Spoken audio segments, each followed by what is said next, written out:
Ce soir, on va aborder un sujet, une émotion que j'aime particulièrement. Il s'agit de la colère. Et j'avais envie de faire ce live sur la colère parce que avec cette chaleur, cette canicule, eh bien, hem, au niveau de nos émotions également, c'est aussi, chaud. Intérieurement, ça bouillonne et je le sens, je le perçois.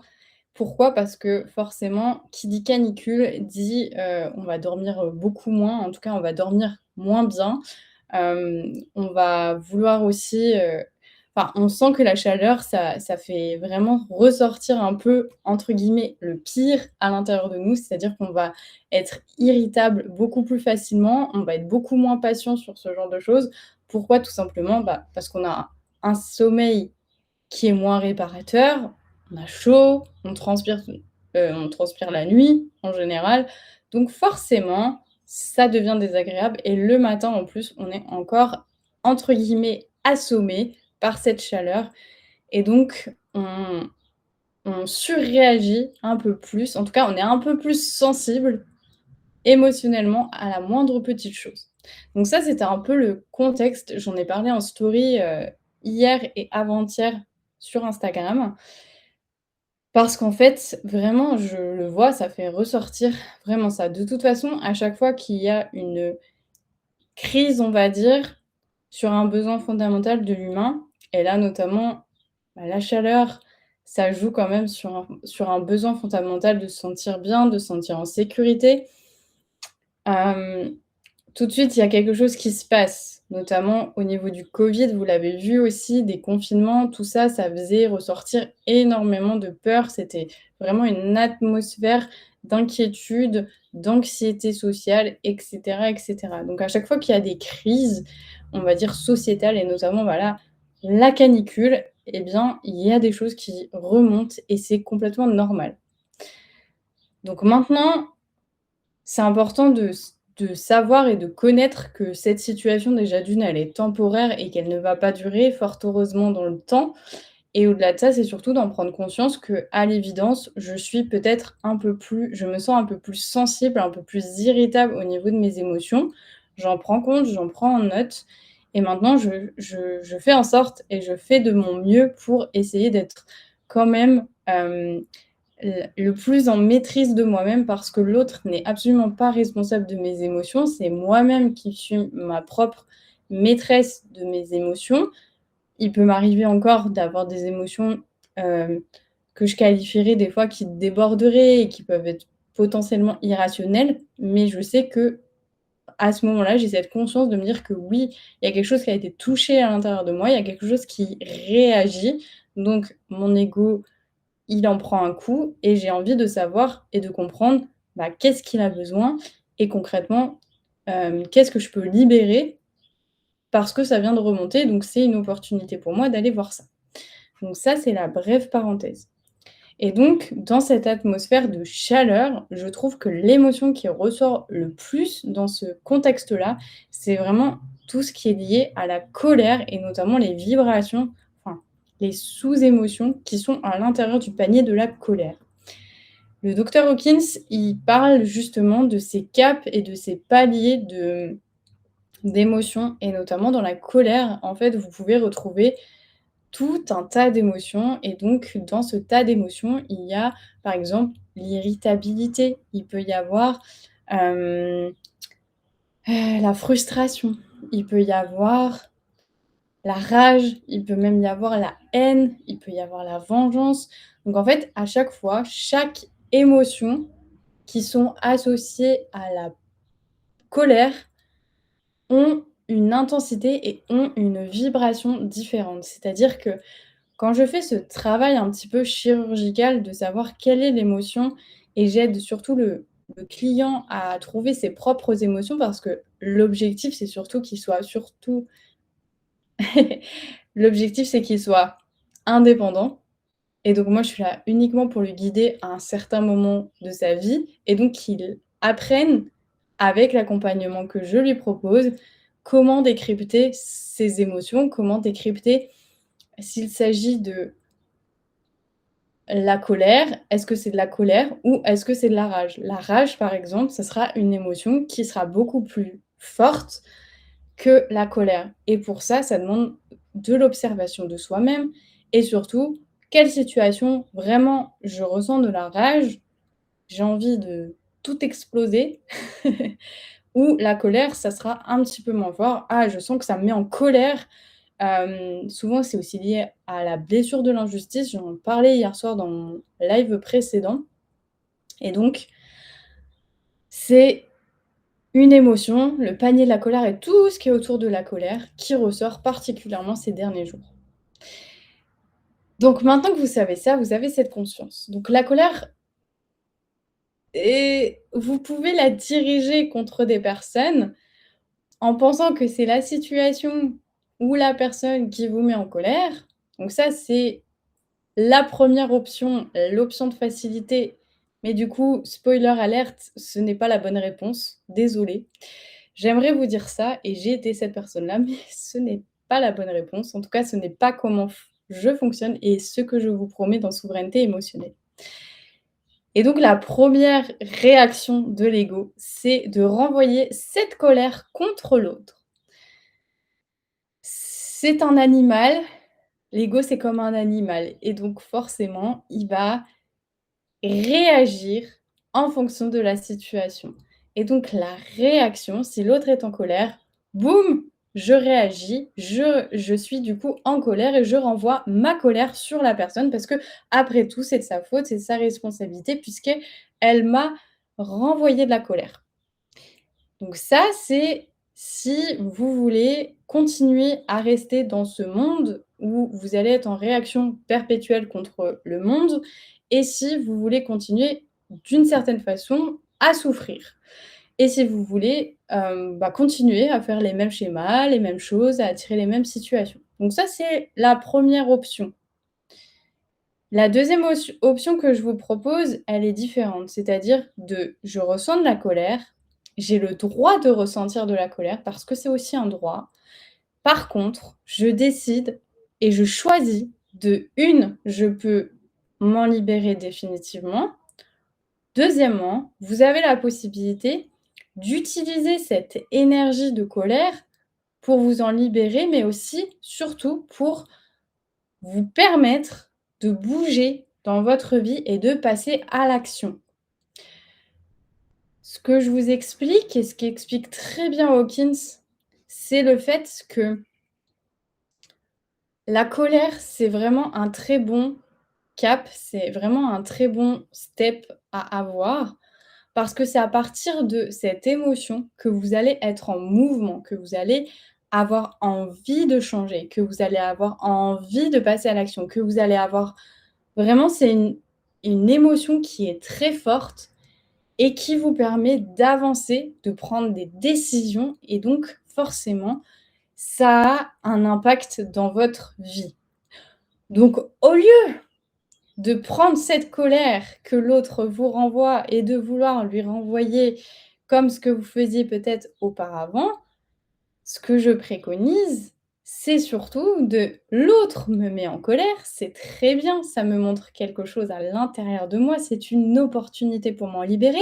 Mais au-delà de ça, je vais utiliser ce cas d'école pour me permettre de regarder dans ma vie ce qui ne va pas et ce que je n'aime pas, parce qu'il y a forcément au moins une chose dans votre vie que vous ne supportez plus et c'est très bien parce que c'est à ce moment-là que la colère, elle est bonne et qu'elle doit être utilisée à bon escient pour l'utiliser comme un catalyseur vers ce que vous voulez et vers vos objectifs, vers vraiment ce que vous ne supportez plus dans votre vie. Vous allez regarder ce que vous voulez pleinement et vous allez commencer à en avoir marre de votre situation et donc vous allez utiliser et diriger cette colère plutôt de manière constructive, de manière, efficace sur vos objectifs.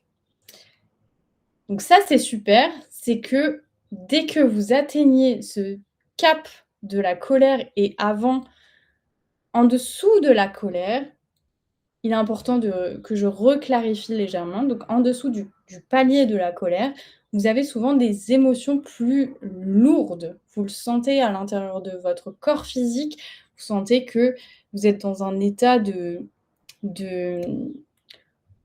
comment expliquer?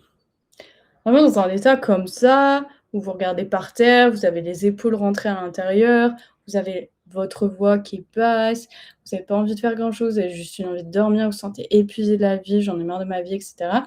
Donc ça, ce sont des émotions que vous ressentez en dessous de la colère. Donc en dessous de la colère, typiquement, vous avez de l'apathie. Cette émotion, on en parle très peu, alors qu'en fait, je ferai sûrement un live sur l'apathie justement parce que c'est une émotion qu'on ne soupçonne pas et qui pourtant touche beaucoup de personnes. Et donc cette apathie, elle est en dessous de la dépression.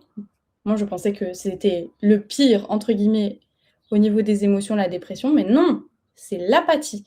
L'apathie, c'est quand vous n'avez envie de rien du tout et que vous vous dites: «Je ne peux pas faire ça». En fait, c'est pas je ne peux pas faire ça, c'est je ne veux pas faire ça. Mais sauf que c'est tellement lourd sur vos épaules en termes d'énergie négative que vous sentez tellement, tellement mal que vous ne pouvez pas bouger. Vous pouvez peut-être la solution en tout cas qui vous sera proposée, ça va être: «Ah, prends un médicament, prends un anxiolytique, prends un antidépresseur, ça ira mieux».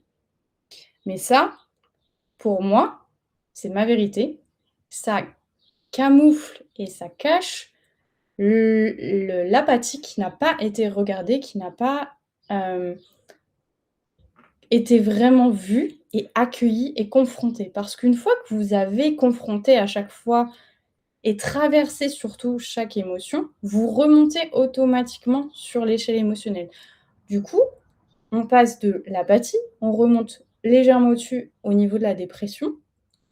Parfois, on arrive à la tristesse et on arrive à la colère.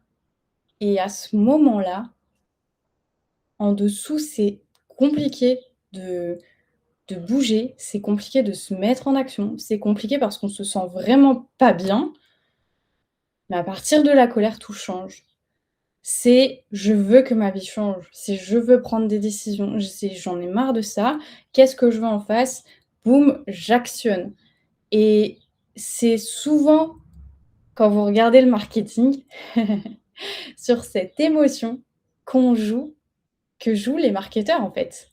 Pourquoi? Parce qu'on pointe du doigt ce qui fait mal, ça se ressent, vous le ressentez à l'intérieur de vous et du coup, hop, j'ai envie de changer ma situation.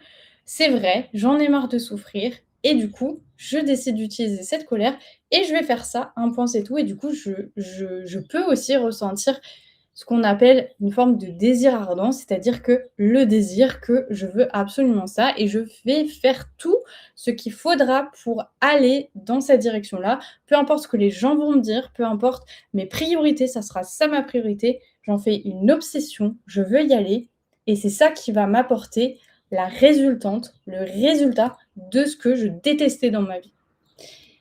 Pour ma part, c'est quelque chose qui a très bien fonctionné quand justement je me sentais vraiment très mal et que j'en avais marre de souffrir, j'en avais marre de ressentir toutes ces émotions négatives, j'en avais marre de pleurer tout au long de la journée. Non, je ne suis pas prof de français, je suis guide en souveraineté émotionnelle et leadership intérieur. Donc j'en avais marre de tout ça. C'est sûrement les lunettes qui te disent ça, mais merci, j'ai une tête de prof de français, c'est cool.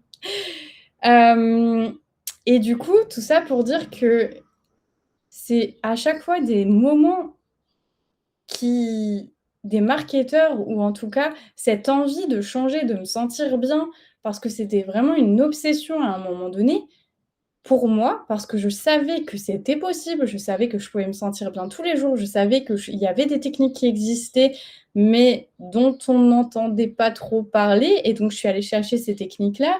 Je paye une certaine somme d'argent pour aller découvrir ces choses-là et du coup les appliquer, les tester, les expérimenter sur moi. Je me suis faite coacher parce qu'il y avait ce désir, cette niaque, cette colère de stop en fait.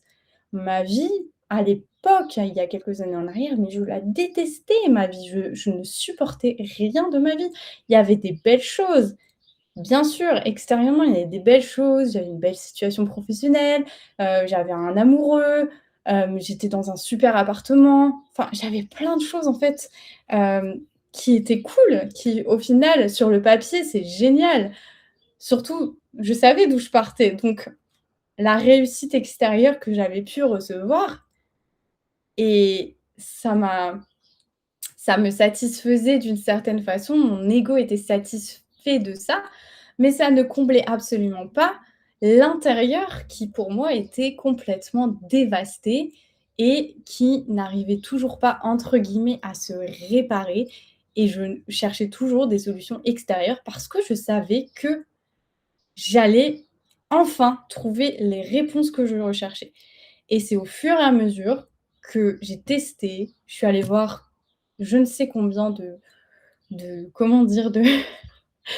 De praticiens dans le développement personnel, dans le bien-être, peu importe, qu'au fur et à mesure de mon parcours, de mon cheminement, je me suis dit: «OK, ça me convient, ça me convient pas. Ça, je me sens comme une en dépendance de cette personne, ça ne me convient pas. Je sais que moi, ce que je veux, c'est vraiment être autonome, responsable à 100 sur mes émotions et pas juste je me fais, entre guillemets, «traiter» pendant la séance et après je repars». Mais au final, au quotidien, qu'est-ce qui se passe? Ça revient encore et encore et encore, jusqu'à ce que je tombe et je trouve le docteur Hawkins et c'est grâce notamment à ça, il y avait aussi d'autres choses, mais c'est ça qui m'a le plus impactée dans ma vie et aussi d'être entourée de changer d'environnement, d'être entourée de nouvelles personnes, des personnes plus positives, des personnes qui ont envie de nous aider, enfin j'ai changé pas mal de choses et c'est du coup ça qui m'a permis de me bouger finalement, de passer à l'action, de faire des choix qui étaient assez, audacieux, on va dire, pour certains et pour ma part, je savais que j'avais les ressources à l'intérieur de moi pour y aller. Donc tout ça pour dire que il y a pas forcément besoin d'être très, on va dire, de comment dire? D'être très longue sur ça parce que je pense que ce qui est important, c'est que vous reteniez le message principal et donc le message principal, c'est se dire que à l'évidence, avec notamment la canicule, je ressens beaucoup de colère, je ressens beaucoup d'irritabilité, mais la question c'est est-ce que je décide de faire comme avant et de renvoyer cette colère sur les autres ou est-ce que je décide d'utiliser cette colère pour justement, ce que j'appelle focaliser et envoyer cette énergie de colère plutôt sur cette rage, sur cette envie de je sais pas, de peu importe en fait, de des objectifs que j'ai, bah, j'utilise cette énergie et hop, je la mets plutôt dans ce qui sert et dans ce que je veux créer plutôt que d'envoyer cette énergie qui peut sembler négative à l'autre et à qui je vais pouvoir dire des reproches et cetera et rentrer dans son jeu, en fait. Parce que l'autre, peut-être qu'il a pas ce niveau de conscience que vous, vous voulez et que vous recherchez et donc l'autre en face de vous n'aura peut-être pas cette connaissance et donc c'est OK c'est OK, c'est son cheminement, pas de jugement à avoir. Mais par contre, maintenant que vous avez la connaissance et que vous savez comment ça fonctionne, c'est votre responsabilité aussi derrière de ne pas rentrer dans le jeu qu'il vous propose. Vous avez en fait à tout moment cette opportunité de regarder le jeu, on va dire, que l'autre vous propose, c'est-à-dire, «Tu n'as pas fait ci, vraiment ça me met en colère, je supporte pas ça» et cetera. 1re situation qui vous arrive, donc soit vous décidez du coup de dire: «Bah, oui, mais toi tu es pas mieux et ci et ça», donc ça c'est la première option, donc celle que tout le monde plutôt a tendance à faire. Ou bien j'ai la connaissance, OK, l'autre me fait des reproches, c'est pas grave, je décide de changer de pièce. Merci pour, vous pouvez même le remercier si vous arrivez à gérer suffisamment et maîtriser suffisamment vos émotions. Ou bien si c'est trop compliqué pour vous parce que des fois ça vient appuyer trop de choses à l'intérieur de vous-même, c'est hop, je me retire de la situation, je décide de pas prendre part à ce jeu de combat de coq, de combat d'ego que lui me propose, parce que c'est exactement ça en fait. C'est vous êtes en fait, la vie, c'est comme un jeu vidéo. Si vous arrivez à voir la vie comme un jeu vidéo, vous avez gagné déjà. L'autre arrive en face de moi. Comme, je sais pas, quand on était petit, on jouait à Pokémon. Hop, je suis mon petit personnage, boum, un autre arrive dans mon champ et l'autre, il y a son dialogue qui commence à s'ouvrir là-haut et qui me dit des reproches. OK. Est-ce que du coup, j'ai 3 options. C'est soit je réponds, je rentre un petit peu, voilà, je rentre en conflit contre lui et donc vous imaginez la scène, il y aura des éclairs au-dessus des 2 personnes, des nuages noirs et cetera. J'aime beaucoup cette image que je suis en train d'utiliser et soit deuxième chose, c'est merci beaucoup et hop, demi-tour, je m'en vais et donc vous laissez l'autre un peu en plan et troisième solution, c'est: «OK, merci, j'utilise cette colère du coup que l'autre vient de me renvoyer. Premièrement, je vais prendre mes responsabilités et du coup, je vais aller voir cette colère qu'il a aussi, détectée à l'intérieur de moi, savoir qu'est-ce qui a été touché. OK, je décide de m'en libérer, mais sinon, OK, cette personne m'a dit ça, très bien, merci beaucoup» et donc vous allez utiliser cette énergie, cette colère, me dire: «Bah, c'est bon, je vais lui» et on a souvent une expression dans un club dont je fais partie, c'est: «Je vais lui faire manger ses mots» parce que c'est ça, en fait. C'est très égotique, mais c'est: je vais utiliser cette situation pour hop, je m'en fiche. Par exemple, peu importe ce qu'il me dira, c'est pas grave, soit je vais travailler encore plus sur moi et la prochaine fois, il aura beau me dire ce qu'il voudra et bien je me sentirai absolument ça me fera plus rien, il y aura plus aucun bouton qui sera appuyé à l'intérieur de moi. Donc en fait, il aura beau essayer de vouloir me chercher, ça ne fera plus rien, c'est plus lui qui va se faire du mal ou bien, bah, ça n'a pas d'importance, je décide de pas mettre d'attention sur ce conflit et sur cette situation avec l'autre et donc je décide de l'utiliser sur ce qui est vraiment important pour moi et c'est la souveraineté émotionnelle, c'est pas juste on se libère de ses émotions, on gère ses émotions, on maîtrise ses émotions. La souveraineté émotionnelle, derrière, il y a quand même une dimension où pourquoi on fait tout ça? C'est pour créer vraiment la vie que l'on souhaite au-delà de ses émotions. C'est-à-dire que vos décisions ne seront plus dirigées par la peur ou quoi que ce soit, mais plutôt par quelque chose de conscient. Ah, je suis contente. TikTok, mon iPhone a trop chaud.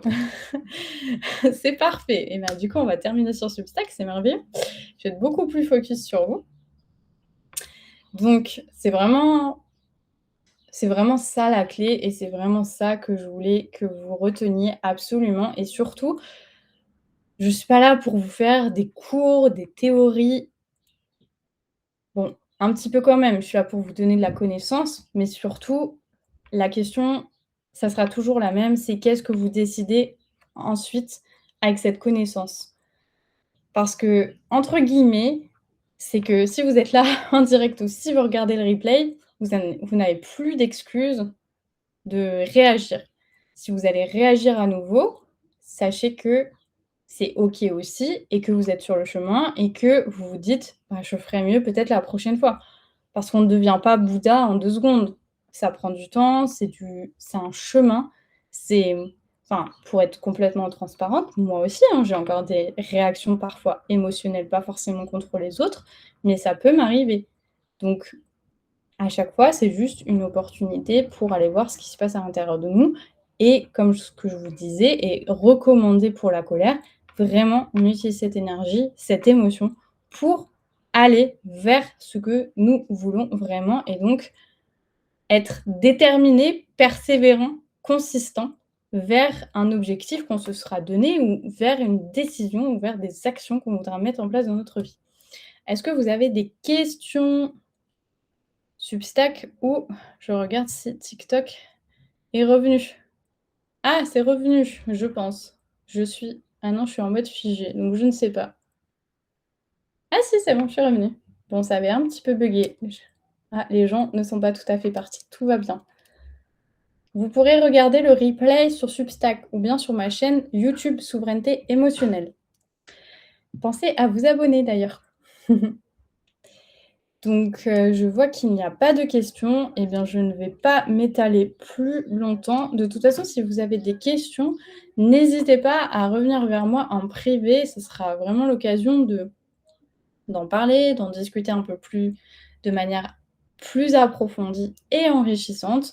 Et aussi, je vais pouvoir m'adapter à vous, ce que vous avez vécu, parce que là, on part de ce que j'ai expérimenté, on part de mes connaissances, mais enfin les connaissances que j'ai reçues parce que c'est pas moi qui qui ai fait ça. Moi, je fais juste que transmettre.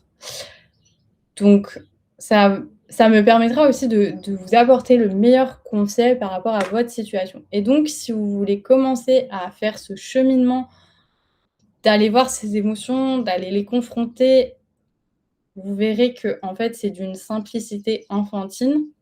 La technique que je vous propose, je vous la donne déjà en 15 minutes. C'est gratuit, c'est une offre limitée. Donc vraiment, profitez-en et ça me permet aussi de faire le point un peu sur votre situation. Qu'est-ce qui se passe chez vous? Moi, ça me permet aussi d'avoir, du concret finalement et de pouvoir adapter mon contenu en fonction de votre situation et de vos besoins. Donc profitez-en, cette opportunité est là.